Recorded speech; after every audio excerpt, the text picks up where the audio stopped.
El mundo de la mitología griega no son solo historias sobre dioses y héroes, sino también todo un universo de criaturas misteriosas.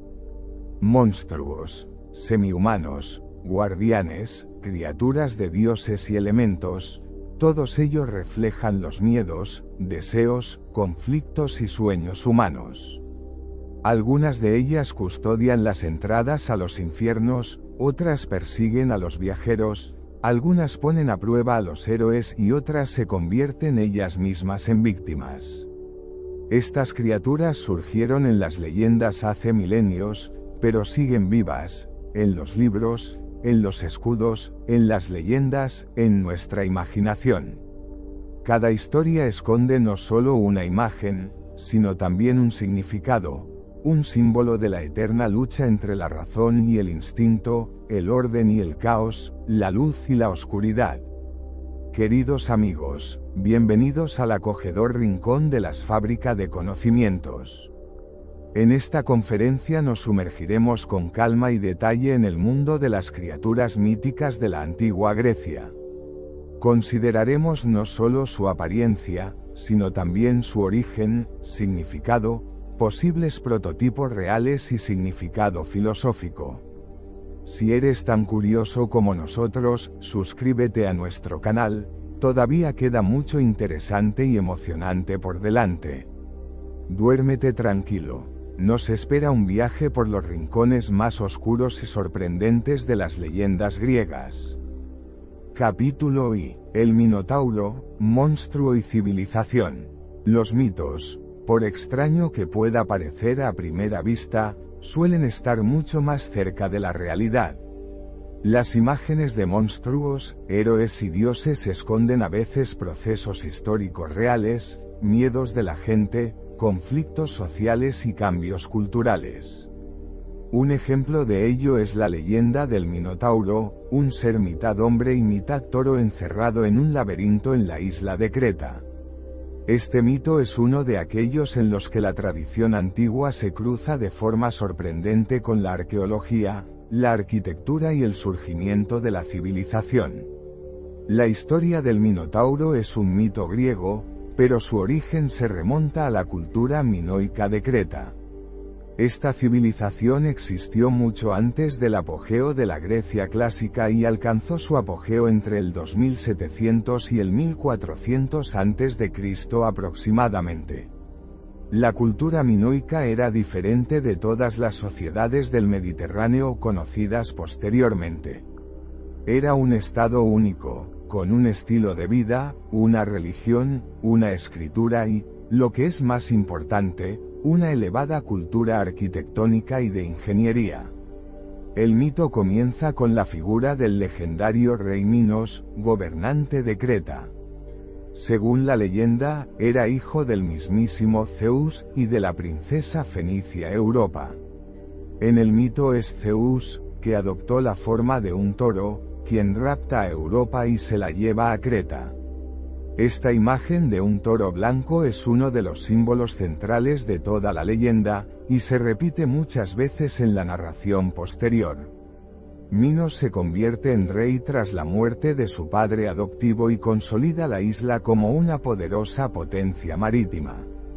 En un momento dado, Minos decide afirmar su derecho a gobernar apelando a Poseidón, el dios de los mares. Le pide una señal en forma de toro blanco como la nieve y promete sacrificarlo. Poseidón cumple su petición, el toro sale del mar. Sin embargo, al ver la belleza del animal, Minos decide quedárselo y sacrificar a un ternero ordinario. Se trata de una violación del voto, y los dioses responden al engaño con una burla cruel. Poseidón hace que la esposa de Minos, Pasífae, sienta una pasión irresistible por el toro. Pasífae, siendo reina, no puede hacer frente a la maldición y pide ayuda al arquitecto e inventor Dédalo. Este, aunque en contra de su voluntad, crea para ella una vaca hueca de madera, en la que se esconde para acercarse al animal. El resultado de esta unión es el nacimiento de un monstruo, una criatura con cuerpo de hombre y cabeza de toro, llamada Minotauro. Minos, al enterarse de lo ocurrido, se enfurece. Para ocultar la desgracia y asegurar su corte, ordena encarcelar al Minotauro en un laberinto construido especialmente para él. Dédalo crea una estructura gigantesca y confusa, con muchos pasadizos y callejones sin salida, de la que es imposible escapar. Más tarde, el propio arquitecto será encarcelado en él junto con su hijo Ícaro, lo que se convertirá en la base de otro famoso mito. El Minotauro está preso en el laberinto, pero aún hay un problema: necesita alimentarse. Según la leyenda, solo se alimenta de carne humana. En ese momento se produce un conflicto entre Creta y Atenas, a consecuencia del cual los atenienses pierden y se ven obligados a enviar un tributo anual: 7 niños y 7 niñas para sacrificarlos al monstruo. Esto continúa hasta que aparece el héroe Teseo, hijo del rey de Atenas. Este viaja voluntariamente a Creta para matar al Minotauro y poner fin al humillante tributo. En Creta, Teseo recibe la ayuda de Ariadna, la hija del rey Minos. Esta le entrega un ovillo de hilo que Teseo desenrolla a la entrada del laberinto para encontrar el camino de vuelta tras la batalla. Esta imagen del hilo de Ariadna simboliza el camino lógico en el laberinto. En un espacio confuso, Teseo encuentra al Minotauro, lucha contra él y vence. Con la ayuda de un hilo consigue salir. Sin embargo, el destino de Ariadna sigue siendo controvertido. Según algunas versiones, Teseo la deja en la isla; según otras, muere por voluntad de los dioses. Aquí acaba el mito, pero lo interesante comienza más tarde, en el siglo XX. En 1900, el arqueólogo británico Arthur Evans comenzó unas excavaciones en Creta y descubrió las ruinas del Palacio de Knossos, un complejo a gran escala con más de 300 habitaciones. El edificio, de 3 plantas, incluía no solo viviendas, sino también sistemas de abastecimiento de agua y ventilación, almacenes, altares y salas rituales. Este edificio se convirtió probablemente en el prototipo del legendario laberinto. Para un antiguo desconocedor de este tipo de arquitectura, el palacio podía parecer incomprensible en su estructura y mágico en su esencia. En las paredes del palacio se encontraron numerosos frescos que representaban toros y escenas con su participación. Destacan especialmente las representaciones de la llamada taurocatapsia, juegos acrobáticos en los que jóvenes de ambos sexos saltaban sobre un toro. Este culto al toro en la cultura minoica, según creen los investigadores, tenía un significado ritual y se remonta a la antigua práctica del totemismo: honrar a los animales como progenitores de la familia. Lo más probable es que los toros fueran percibidos como animales sagrados, y posiblemente como intermediarios entre los mundos. Así pues, la imagen del Minotauro no es solo un monstruo mítico. Es un símbolo cultural que surgió en la confluencia de 2 civilizaciones: la minoica misteriosa, insular, inmersa en el culto a la naturaleza y los rituales, y la griega racional, heroica, que aspiraba a la formación de un mundo nuevo. La victoria de Teseo no es solo un relato de hazañas heroicas, sino también el símbolo de un punto de inflexión histórico. El periodo de prosperidad de la civilización minoica llegó a su fin de forma repentina. Las razones siguen siendo objeto de debate entre los científicos.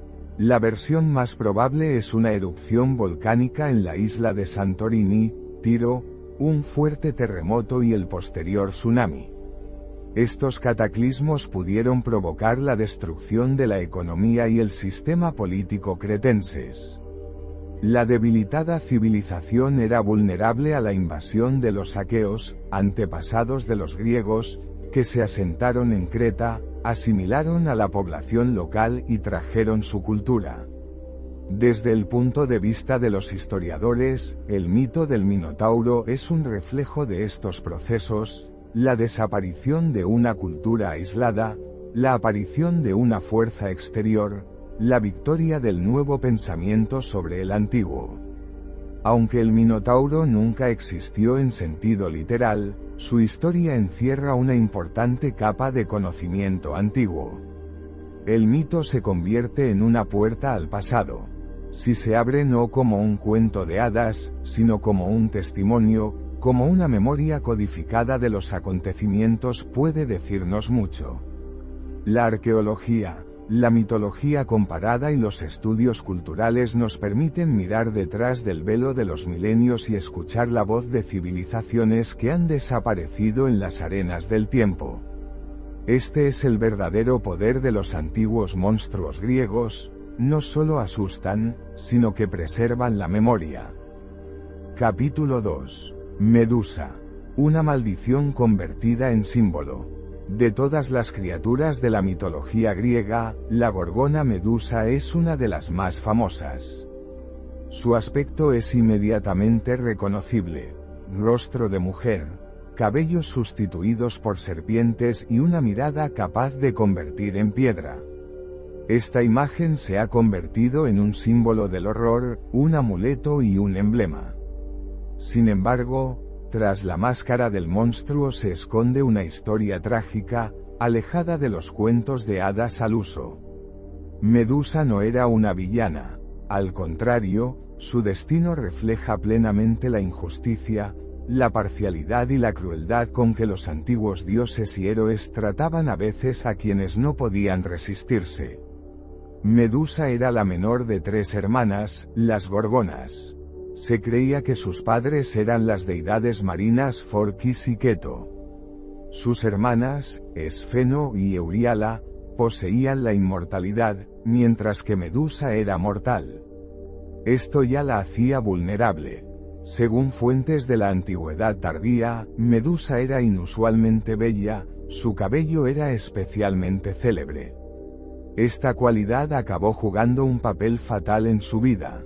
En su juventud, Medusa atrajo la atención de Poseidón, el señor de los mares. En la mitología griega, las historias de violencia por parte de los dioses no son infrecuentes, y el destino de Medusa es uno de esos episodios. Huyendo de la persecución de Poseidón, Medusa se refugió en el templo de Atenea, la diosa de la sabiduría y la justicia. Sin embargo, en este lugar sagrado ocurrió un crimen. Poseidón poseyó a Medusa en pleno templo. En lugar de castigar al autor, Atenea descargó su ira sobre la víctima. Maldijo a Medusa por profanar el templo. Medusa pasó de ser una belleza a una criatura con cuerpo de mujer y cabeza cubierta de serpientes venenosas. Su mirada se volvió mortal. La antigua niña que había soñado con protección, se convirtió en una marginada y un monstruo.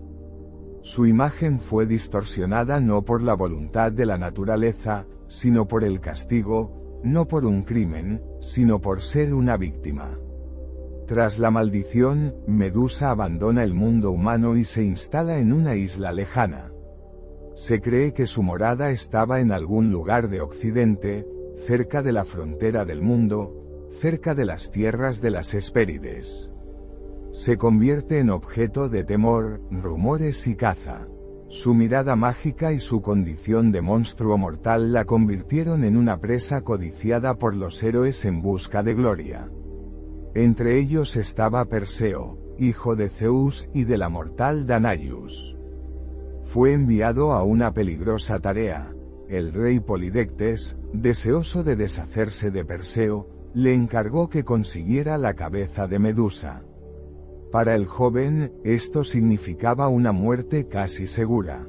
No sabía dónde buscar a la Gorgona, cómo luchar contra ella o cómo evitar su mirada. Los dioses Zeus, Atenea y Hermes acudieron en su ayuda. Primero Perseo se dirigió a las Graiae, las 3 viejas hermanas gorgonas que compartían un par de ojos y dientes. Con astucia, les sonsacó el paradero de Medusa. Luego, con la ayuda de los dioses, obtuvo 4 artefactos mágicos: las sandalias aladas de Hermes, el sombrero invisible de Hades, una espada afilada y una bolsa mágica para mantener la cabeza. Atenea también le dio un escudo pulido, que le permitió acercarse a Medusa sin encontrarse con su mirada. Perseo llegó a la isla mientras Medusa dormía. Según la historia, su cuerpo estaba cubierto de escamas, sus manos eran de cobre, sus garras estaban afiladas y su pelo era una serpiente retorcida. Incluso en esta forma, parecía indefensa. Pero Perseo no dudó. Acercándose sigilosamente con su reflejo en el escudo, le cortó la cabeza. Fue un asesinato sin lucha y sin advertencia. Del cuerpo de Medusa, tras su muerte, nacieron dos hombres, Pegaso, un caballo alado, y Crisaor, un gigante con una espada de oro. Según los mitos, ambos eran hijos de Poseidón. Su aparición fue una continuación simbólica del sufrimiento de Medusa. Incluso después de su muerte, siguió vinculada a la violencia vivida en el templo. Pero su historia no termina aquí. La cabeza cortada de la Gorgona conservó su poder. Perseo la utilizó como arma, convirtiendo a sus enemigos en piedra. Con su ayuda, salvó a Andrómeda del monstruo marino, castigó a Polidectes y a otros enemigos. Así, Medusa, incluso después de muerta, siguió siendo una herramienta en manos ajenas. Más tarde, Perseo entregó la cabeza a Atenea. Ella decoró su escudo, égida con ella. Desde entonces, la imagen de Medusa pasó a formar parte de la simbología militar. Su rostro decoraba armaduras, escudos, blasones y fachadas de edificios. En la antigüedad se creía que protegía del mal, aunque la propia Medusa fue castigada por no protegerse. Algunos autores antiguos, sobre todo en la tradición posterior, intentaron reinterpretar la imagen de Medusa. Su historia no se percibía como la de un monstruo, sino como una tragedia sobre la injusticia infligida a una mujer. Incluso en la literatura clásica hay notas de simpatía. Medusa aparece como imagen del dolor y el exilio. Posteriormente, el mito de Medusa se convirtió en objeto de reinterpretación en el arte y la filosofía. Inspiró a escultores, poetas, dramaturgos y pensadores. El simbolismo de Medusa tenía múltiples capas.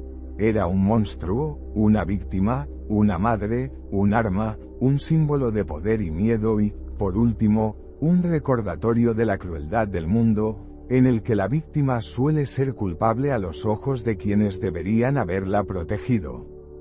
Por eso Medusa ocupa un lugar especial entre las criaturas míticas. Su destino no es solo la historia de un monstruo asesinado por un héroe.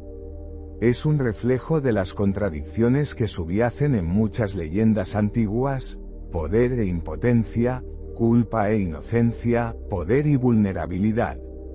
Medusa no es un monstruo, sino un símbolo. Y quizá por eso aún no ha caído en el olvido.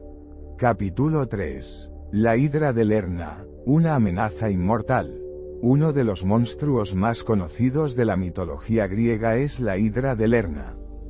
Entró en el panteón mitológico como símbolo del mal al que no se puede hacer frente con los métodos convencionales. Sus cabezas son muchas, y en lugar de cada una cortada crecen otras nuevas. Pero detrás de esta imagen se esconde mucho más que un cuento de miedo. Hidra es la encarnación de la naturaleza indómita, el caos y el miedo a lo que no se puede destruir hasta el final. Según los mitos antiguos, Hidra era hija de Equidna y Tifón, una pareja que dio a luz a muchos monstruos. Sus parientes eran Cerbero, Quimera, Orfeo, el león de Nemea, la Esfinge y otras criaturas famosas. Su naturaleza era venenosa, mortal y casi invulnerable. Vivía en los pantanos cercanos al lago Lerna, en la región de Argólida, cerca de la ciudad de Argos. En la antigüedad, este lago se consideraba sin fondo y se asociaba con el inframundo, Hades. Según la leyenda, Hidra custodiaba una de las entradas al Tártaro. Distintas fuentes indican diferentes números de cabezas, la mayoría de las veces 7 o 9. Sin embargo, versiones posteriores del mito afirman que había muchas más cabezas y que tenían la capacidad de regenerarse. Cuando se cortaba una cabeza, crecían 2 nuevas en su lugar. Se decía que una de las cabezas era inmortal e invulnerable. No podía ser destruida por medios convencionales. Además, el aliento de la hidra se consideraba venenoso y mortal, y su sangre podía matar al instante. En algunas descripciones, se le atribuía un cuerpo con garras, cubierto de fuertes escamas, parecido a la piel de un dragón, y a veces incluso alas o patas de perro. Hidra simbolizaba el caos, la imprevisibilidad y el peligro de la naturaleza. Se creía que aterrorizaba a los vecinos, matando animales, robando ganado y envenenando el aire. Este monstruo fue el objetivo de la segunda hazaña del héroe Heracles, Hércules, hijo de Zeus y de la mujer mortal Alcmena. Hércules fue enviado a Lerna por orden del rey Euristeo para destruir al monstruo. Cuando llegó, lo primero que hizo fue lanzar flechas ardientes a la guarida de la hidra, obligándola a salir de su escondite. Se entabló una batalla. Heracles desnudó su espada y comenzó a cortar cabezas. Pero, para su sorpresa, descubrió que en el lugar de cada una cortada, crecían 2 a la vez. Esto hizo que la batalla fuera interminable. La hidra se resistía ferozmente. Su aliento venenoso llenaba el aire y el suelo bajo sus pies se convertía en un peligroso lodazal. Entonces Heracles pidió ayuda a su sobrino Iolaus. Este propuso una solución: cada cabeza cortada debía cauterizarse para evitar que crecieran otras nuevas. Mientras Heracles blandía su espada, Iolaus prendía fuego a los muñones de las cabezas. Al final, solo quedó la cabeza inmortal. Heracles la cortó y la enterró bajo una roca para que no volviera a amenazar al mundo. Tras su victoria, recogió la sangre venenosa de la hidra y la utilizó más tarde, también para lubricar las flechas. Esta arma también desempeñó un papel en otros mitos, como la historia del centauro Neso y la trágica muerte del propio Heracles. Sin embargo, existe otra leyenda, de contenido similar, pero que tiene lugar fuera de Grecia. Habla de la hidra africana, una serpiente de agua con 7 cabezas que vivía en un río y era capaz de controlar su caudal. Los lugareños hacían sacrificios a la criatura para evitar que el río se secara. En una de las historias, una familia entregó a su hija Yinde como esposa al monstruo a cambio de agua. Cuando la muchacha intentó huir con su amante, la hidra la siguió. Al final, el joven luchó contra el monstruo y le cortó todas las cabezas. Esta historia apenas pertenece a la mitología griega clásica, pero apunta al uso generalizado de la imagen de la serpiente de muchas cabezas como símbolo de amenaza natural y sacrificio. En la mitología, la hidra no es solo un monstruo, es un arquetipo. En primer lugar, simboliza problemas que no hacen más que agravarse cuando se intentan eliminar. Esto explica su persistente presencia en la filosofía, la literatura y el lenguaje. En ruso moderno, la expresión «luchar contra la hidra» significa luchar contra un mal multifacético y creciente, o contra la burocracia, o contra desastres que parecen imposibles de erradicar. En segundo lugar, el mito de la hidra de Lerna puede reflejar procesos históricos reales.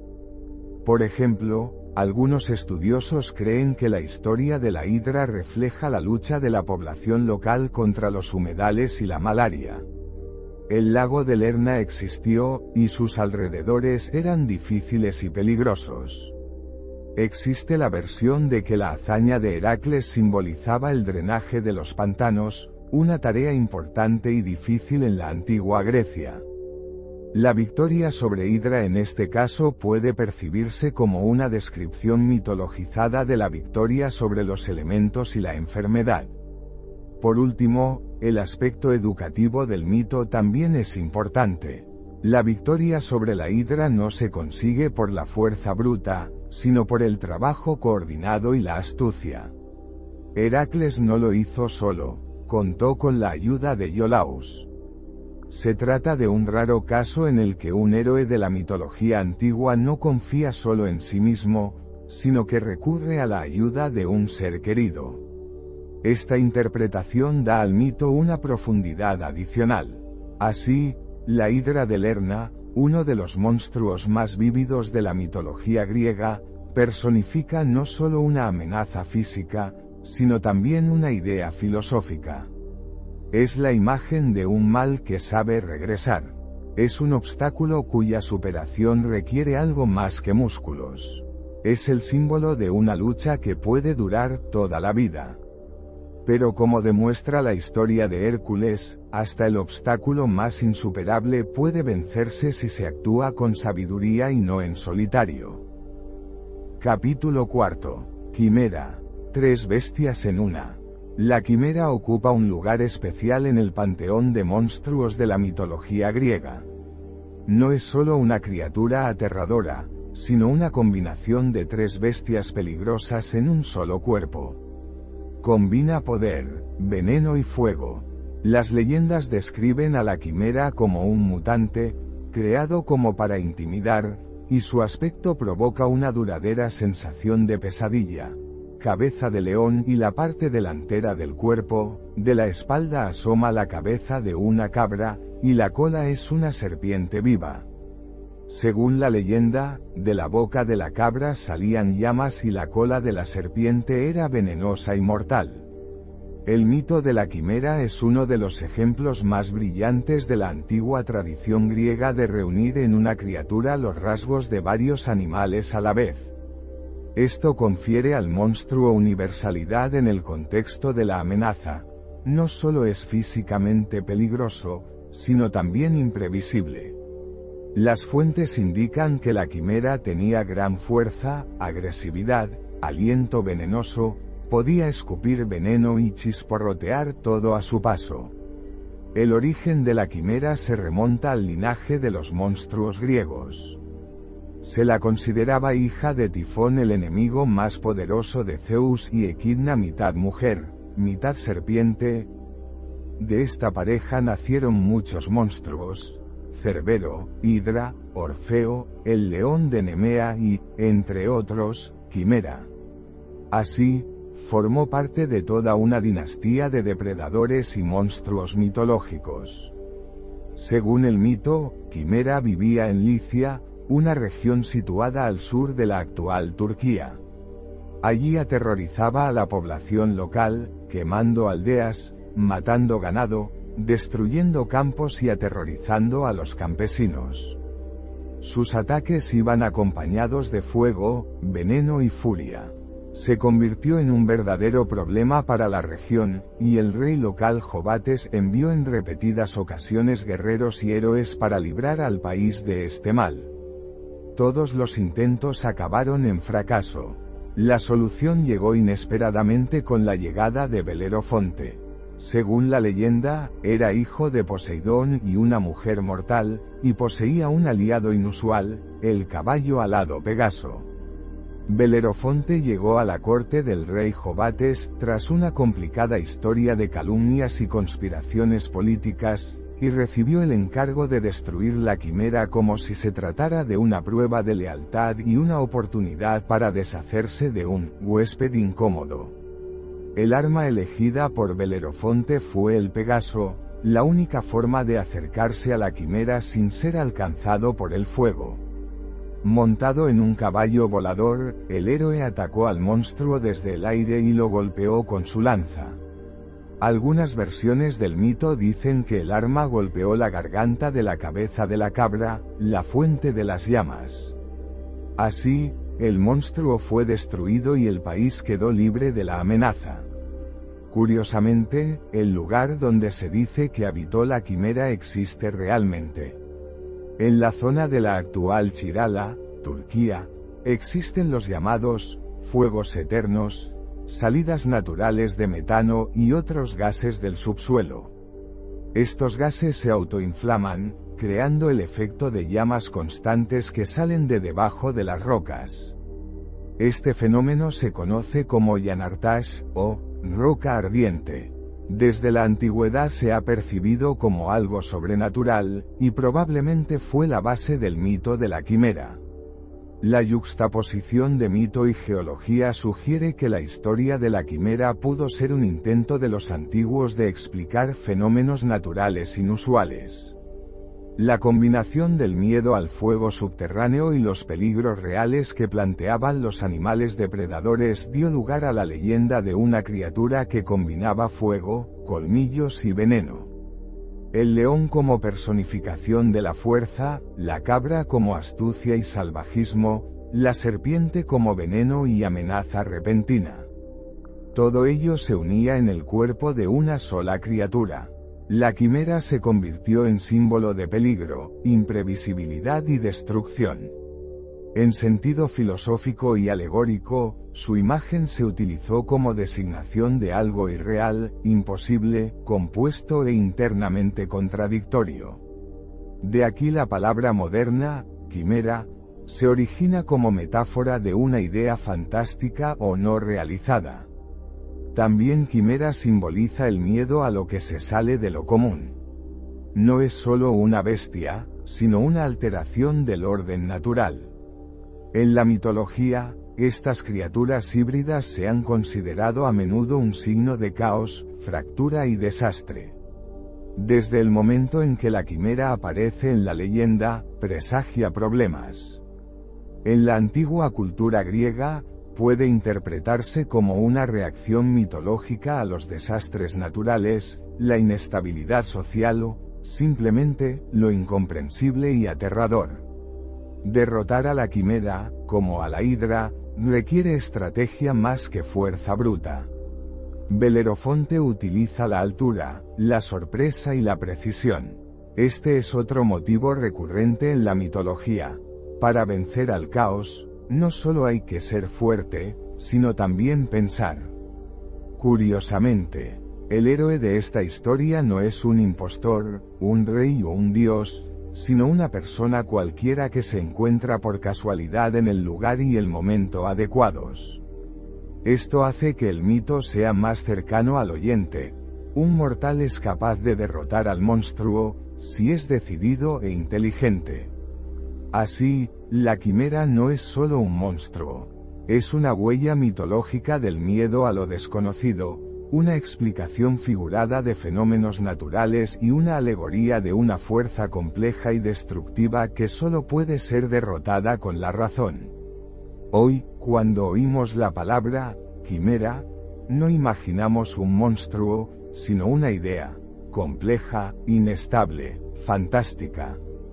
Pero ahí radica su influencia, se ha transformado de mito en símbolo.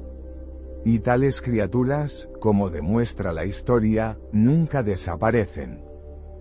Capítulo 5. Esfinge. Guardiana, misterio y muerte.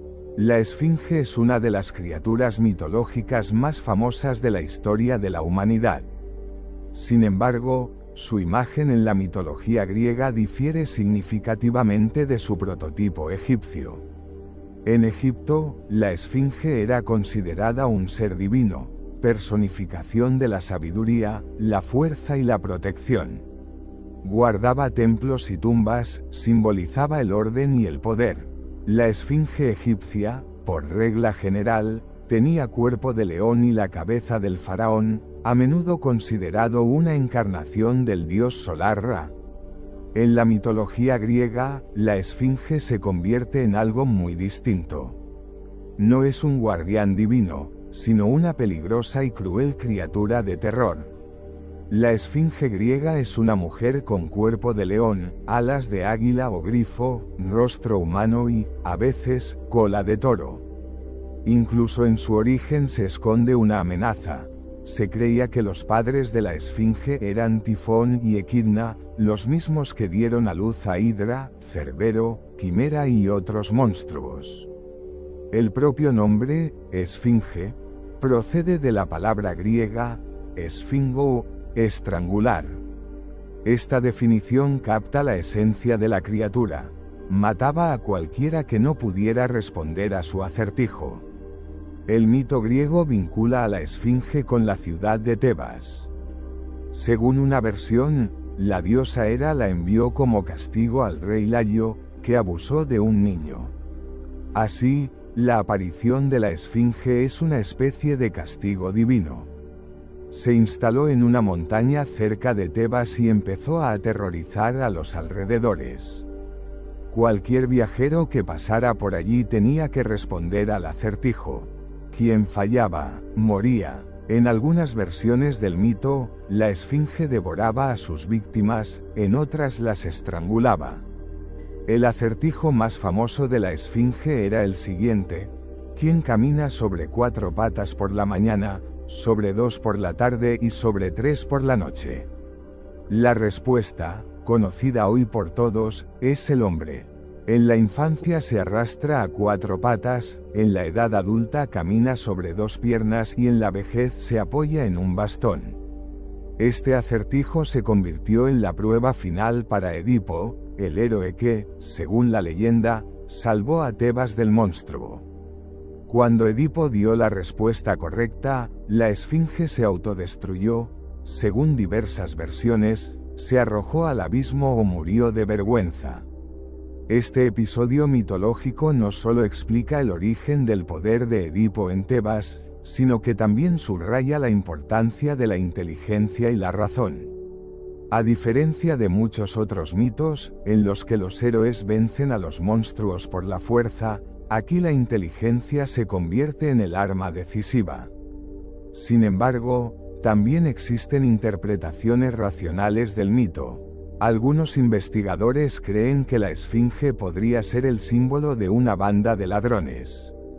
Según estas teorías, un grupo de criminales controlaba el paso de montaña hacia Tebas, atacando a los viajeros y exigiéndoles una especie de salvoconducto. Edipo y sus guerreros, en ese caso, no resolvieron el enigma, sino que simplemente destruyeron a la banda y despejaron el camino. Sea cual sea la base real del mito, la imagen de la esfinge resultó ser extremadamente persistente. Con el tiempo, la esfinge griega se introdujo en la cultura romana y, más tarde, en el arte y la literatura de diversas épocas. Se convirtió en el símbolo de un enigma que había que resolver y de una amenaza que había que superar. La imagen de un rostro femenino en el cuerpo de un león con alas dio lugar a muchas interpretaciones y encarnaciones, desde símbolos heráldicos hasta alegorías artísticas.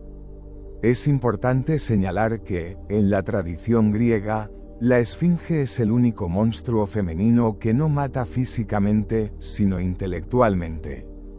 Su método de castigo no son los golpes ni los colmillos, sino una prueba de conocimiento e ingenio. Esto la hace especial entre los otros monstruos de los que hemos hablado antes. No ataca directamente, te hace pensar.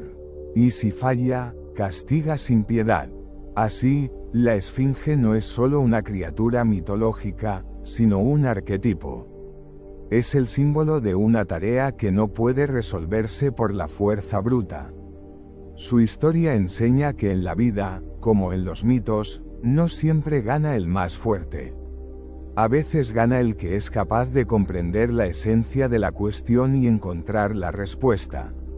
Esto hace que la leyenda de la esfinge sea especialmente importante en el contexto de la cultura antigua. Nos recuerda que la razón se valora tanto como el valor. Capítulo 6. Centauros. Entre el instinto y la razón. Los centauros son unas de las criaturas más memorables de la mitología griega.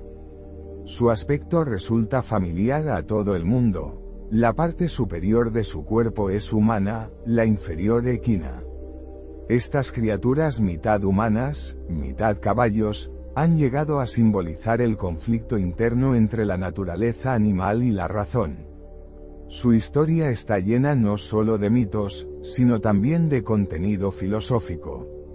Según el mito principal, los centauros descienden del rey Ixión y del doble nuboso de Hera, creado por Zeus. Ixión era un rey mortal de Tesalia que había ofendido a los dioses. Había atentado contra el honor de Hera, la esposa de Zeus, por lo que fue castigado. En respuesta a su acto, Zeus creó una criatura parecida a Hera a partir de una nube y se la dio a Ixión. De esta unión nacieron los centauros, criaturas en las que se reflejaban dos naturalezas a la vez, la pasión y el salvajismo del hombre, la fuerza y la indomabilidad del caballo. Existen otras versiones mitológicas del origen de los centauros. Una de ellas habla de Centauro, hijo del dios Apolo y de la ninfa Estilixa. Según esta versión, se convirtió en el antepasado de toda una raza de criaturas llamadas en su honor. Estos mitos ponen de relieve la antigüedad y la importancia de la imagen del centauro en la cultura de la antigua Grecia. Además de los mitos, existen hipótesis históricas y culturales. Algunos investigadores creen que el prototipo de los centauros podrían ser representantes de pueblos nómadas, en concreto, protoescitas, que a mediados del segundo milenio a.C. empezaron a emigrar al norte de los Balcanes. Estos guerreros se caracterizaban por no bajarse prácticamente nunca de sus caballos. Los griegos, poco familiarizados con la equitación, podían percibir a los jinetes como un solo ser, un hombre y un caballo en un solo cuerpo. Si a esto añadimos las armas características, arcos, cuchillos torcidos, y el temperamento rudo, la imagen del centauro adquiere una base bastante material. En los mitos, los centauros suelen ser representados como salvajes, incontrolables y crueles. Les encanta el vino, las fiestas ruidosas, son propensos a la violencia y a la pasión incontrolada. Uno de los episodios más famosos es la batalla entre los centauros y los lapitas en la boda del rey Pirítoi. Festín, vino, novias insultadas, y ahora los festejos se convierten en una sangrienta masacre. Este episodio fue un ejemplo clásico de cómo los centauros simbolizan la pérdida de control cuando la parte animal se apodera de la parte humana. Sin embargo, no todos los centauros eran iguales. Entre ellos destaca Quirón, un personaje excepcional a diferencia de sus congéneres. Era sabio, culto, poseía conocimientos curativos y el arte de la educación.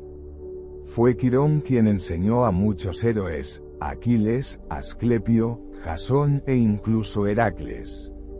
Su figura equilibra la idea general de los centauros y subraya que incluso en una criatura nacida del salvajismo puede surgir una mente iluminada.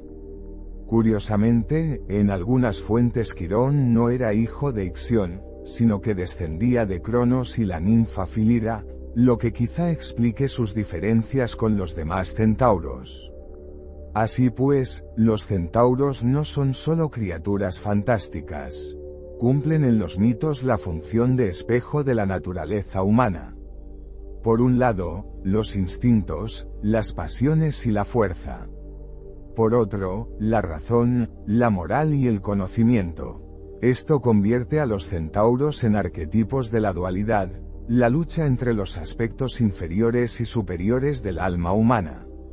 El simbolismo de los centauros se utilizaba activamente en la filosofía antigua.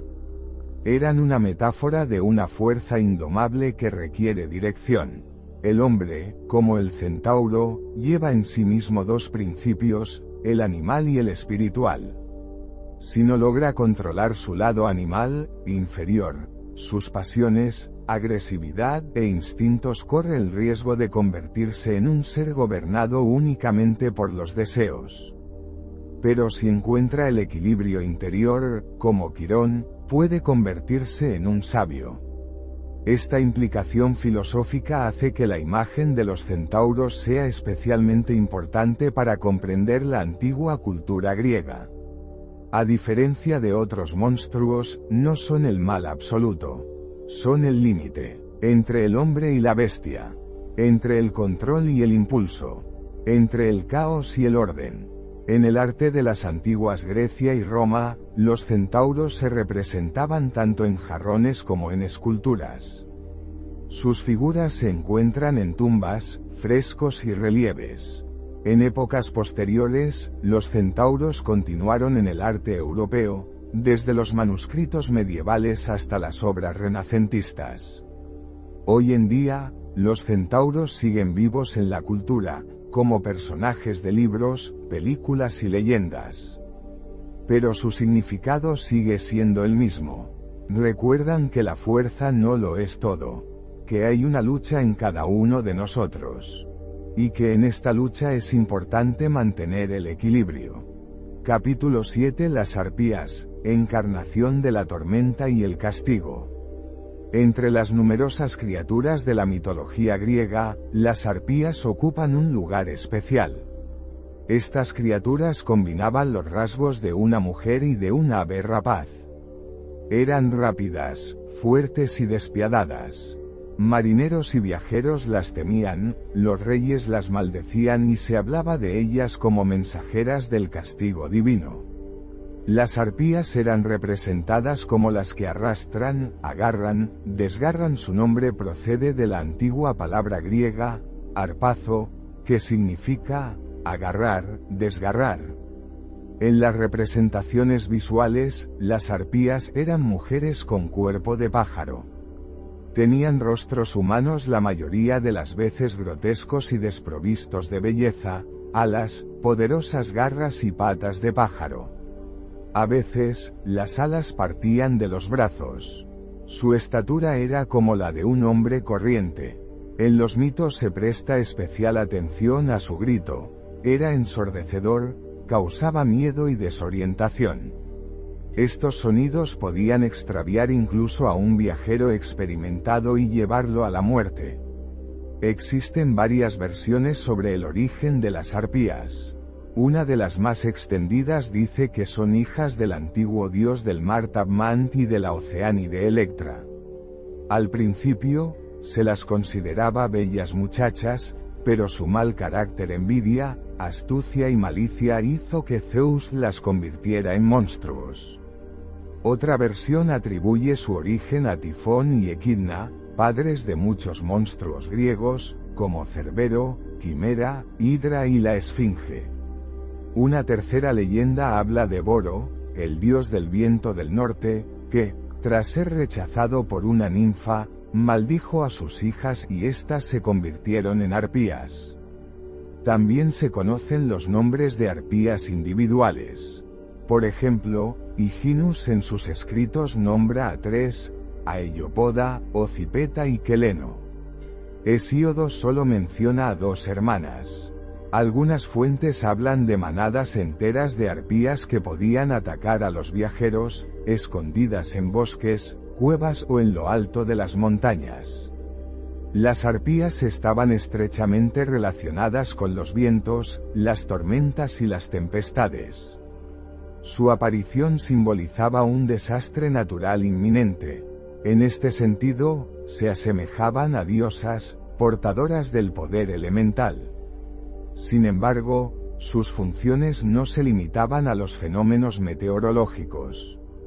En varios mitos, las arpías actúan como instrumentos de castigo divino. Su relación con Zeus es especialmente estrecha. Cuando quería castigar a los mortales, a menudo enviaba arpías. El mito más famoso sobre las arpías es la historia del rey Fineas. Fineas tenía el don de la previsión, pero un día reveló a la gente los planes de los dioses. Por ello, Zeus le privó de la vista y le envió arpías. Su trabajo consistía en perseguir al rey e impedirle comer. Cada vez que se sentaba a la mesa, las arpías entraban volando, estropeaban la comida y se iban volando. Phineas estaba condenado a un lento agotamiento. La salvación llegó por casualidad. En ese momento, los argonautas navegaban cerca de sus dominios. Al enterarse del desastre, aceptaron ayudar. Se tendió una trampa. Cuando las arpías acudieron de nuevo a comer, fueron recibidas por dos argonautas, Set y Kalaid. Llevaban alas a la espalda, y fueron ellos quienes pudieron perseguir y ahuyentar a las arpías. Una versión del mito dice que algunas de las arpías murieron y el resto huyó. Sobrevolando el Peloponeso, una de ellas perdió el conocimiento y cayó al río. Desde entonces, ese río recibe el nombre de Arpis. A las arpías se les atribuían otras funciones. En algunas fuentes, se las consideraba guías de las almas hacia el inframundo, el Hades. Esto confiere a su imagen un nivel adicional, no solo vengadoras y depredadoras, sino también criaturas que acompañan a los muertos. Este aspecto los asemeja a los psicopompos mitológicos, intermediarios entre los mundos. Es importante darse cuenta de que, en la mitología, las arpías no son solo pájaros malignos. Son una idea, la personificación del castigo, la retribución, la ansiedad, el remordimiento. En la antigüedad, a menudo eran un símbolo de la voluntad de Dios, de la cólera de los dioses, de un equilibrio perturbado. Más tarde, en la Edad Media, su imagen adquirió una connotación moral aún más clara. Las arpías se convirtieron en símbolos de avaricia, orgullo e insaciabilidad. Se creía que acechaban a quienes eran incapaces de desprenderse de sus apegos materiales. Así pues, las arpías son criaturas con múltiples capas de significado. No son solo monstruos, son señales. Señales de peligro, de culpa, de venganza. Aparecen allí donde se ha traspasado la frontera entre lo prohibido y lo permitido. Su grito es una voz de advertencia. Su ataque es el resultado de la imprudencia acumulada. A pesar de su aspecto intimidatorio, las arpías son un elemento importante del sistema mitológico. Recuerdan que toda acción tiene consecuencias. Que la ira de los dioses no siempre es un relámpago. A veces es una lenta persecución. A veces es el hambre. A veces es el terror volando por el cielo, con garras y cara de mujer. Capítulo 8 Grifo. Rey de los guardianes míticos. Entre las criaturas míticas que han dejado su huella no solo en las leyendas, sino también en la cultura, la heráldica y la arquitectura, el grifo, una criatura con cuerpo de león y cabeza de águila, ocupa un lugar especial. En las leyendas antiguas y los textos medievales se le describía a la vez como majestuoso y terrorífico guardián de tesoros y frontera. Sus alas simbolizaban el cielo, mientras que sus patas y boca simbolizaban el poder terrenal. El grifo se convirtió en símbolo de fuerza, defensa y poder, y a lo largo de los siglos siguió siendo una figura importante en escudos, banderas y escudos. En la mitología griega y romana, el grifo es una criatura que combina dos animales reales, el águila, soberana de los cielos, y el león, señor de las bestias. Se creía que esta combinación otorgaba al grifo un poder absoluto. En los textos antiguos, se describe como una criatura que habita en lugares remotos e inaccesibles, como Hiperbórea o las montañas doradas de Escitia. Los grifos custodiaban tesoros subterráneos, sobre todo oro. Plinio el Viejo, por ejemplo, escribió al respecto, afirmando que los grifos ponían huevos en madrigueras donde entraban en contacto con pepitas de oro. La mitología atribuye a los grifos la función de guardianes, tanto literal como simbólicamente. Guardaban las riquezas, los límites de las tierras sagradas, el camino a los secretos o incluso la entrada a otros mundos. Al igual que los dragones, los grifos tenían los rasgos de lo que es inaccesible para el hombre común: riqueza, conocimiento, poder. Pero a diferencia de los dragones, su imagen no se asociaba con la codicia, sino con la dignidad y la nobleza. En la Edad Media, la imagen del grifo adquirió un nuevo simbolismo. Empezó a percibirse como una alegoría de la fuerza cristiana, de la victoria del bien sobre el mal, del orden sobre el caos. En los escudos de armas se convirtió en la encarnación del valor, la disposición para la defensa y la justicia. Países, ciudades y dinastías que incluían el grifo en sus símbolos, como para declarar su conexión con los más altos valores morales y la inadmisibilidad de la esclavitud externa. En descripciones anteriores, sin embargo, los grifos no siempre eran seres positivos. En algunos textos, sobre todo antiguos y bizantinos, los grifos se presentaban como salvajes y hostiles a los humanos. Por ejemplo, el autor medieval Bartolomé de Inglaterra escribió que los grifos vivían en las montañas hiperbóreas, atacaban a caballos y viajeros y guardaban esmeraldas en sus nidos para protegerse de criaturas venenosas. Eran a la vez guardianes y depredadores, una combinación de fuerza, inteligencia e imprevisibilidad. Es difícil decir con exactitud cómo surgió la imagen del grifo. Sin embargo, historiadores e investigadores proponen varias versiones. La hipótesis más convincente pertenece a la científica Adrienne Meyer. En su libro, sugiere que los antiguos pobladores pudieron encontrar restos de animales prehistóricos, en particular, Protoceratops, dinosaurios herbívoros con un característico cuello óseo y un cuerpo macizo. Tales hallazgos, especialmente en las arenas de Asia Central, pueden haber sido percibidos como los restos de criaturas desconocidas. En efecto, el cráneo en forma de pico del Protoceratops se asemeja a la cabeza de un águila, y el poderoso torso y las extremidades al cuerpo de un león. Con suficiente imaginación, la imagen de un grifo bien podría haber surgido de estos fósiles. Esta teoría es especialmente interesante porque nos permite rastrear cómo las imágenes mitológicas pudieron nacer no de la nada, sino de los intentos de explicar lo inexplicable. Antes de la aparición de la paleontología, el hombre se basaba en lo visible y especulaba sobre lo que faltaba. Así, la imagen del grifo, una criatura fuerte, bella y misteriosa, se convirtió en la encarnación del antiguo deseo de orden, de proteger lo oculto y de intentar controlar lo desconocido. Aunque las explicaciones científicas despojen al grifo de parte de su halo místico, su imagen sigue viva en la cultura. Sigue siendo un personaje popular en la literatura fantástica, los juegos y el cine.